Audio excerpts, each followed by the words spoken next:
আজকে আমি তৈরি করে দেখাবো বাচ্চাদের টিফিনের জন্য স্বাস্থ্যসম্মত ও পারফেক্ট একটা রেসিপি।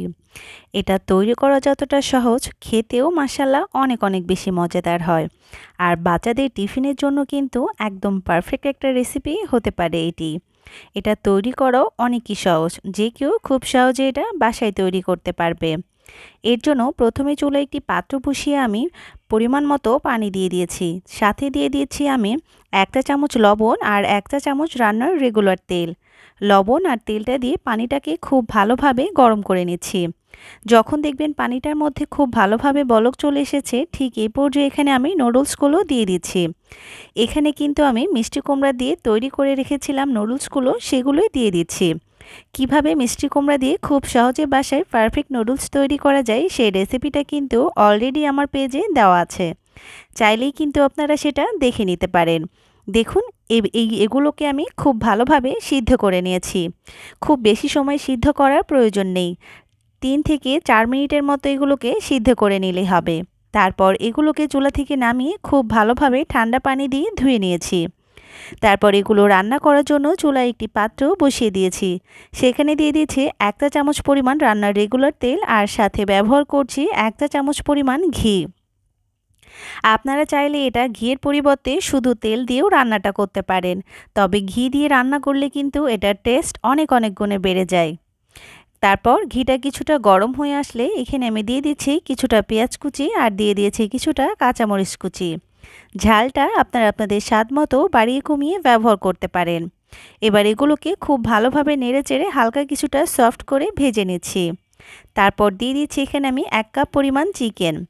এখানে আমি হাড় ছাড়া মুরগির মাংস ব্যবহার করেছি। এবারে চিকেনটাকে সবগুলো মশলার সঙ্গে খুব ভালোভাবে একটু সময় ভেজে নিচ্ছি। তারপর দিয়ে দিয়েছি স্বাদ মতো লবণ আর দিয়ে দিয়েছি ১ চা চামচ গোলমরিচের গুঁড়ো। লবণ আর গোলমরিচের গুঁড়োটা দিয়েও চিকেনটাকে খুব ভালোভাবে একটু সময় রান্না করে নিচ্ছি। তারপর চিকেনগুলোকে আমি একপাশে সাইড করে সরিয়ে রাখছি।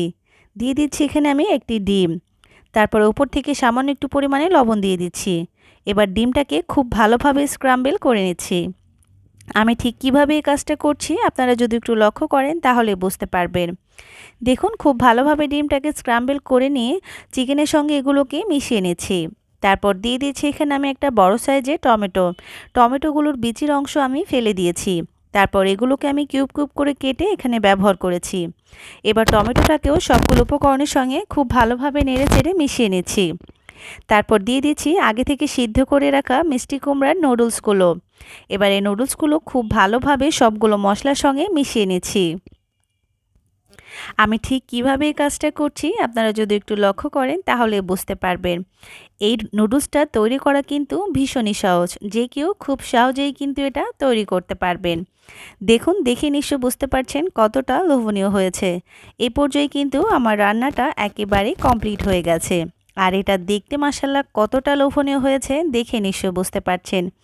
চাইলেই কিন্তু আপনারা বাচ্চাদের টিফিনে এই মজাদার নুডলসটা তৈরি করে দিতে পারেন। বাহিরের অস্বাস্থ্যকর খাবার বাচ্চাদের টিফিনে না দিয়ে এরকম স্বাস্থ্যসম্মত খাবার বাসায় তৈরি করে বাচ্চাদের টিফিনে দিতে পারেন।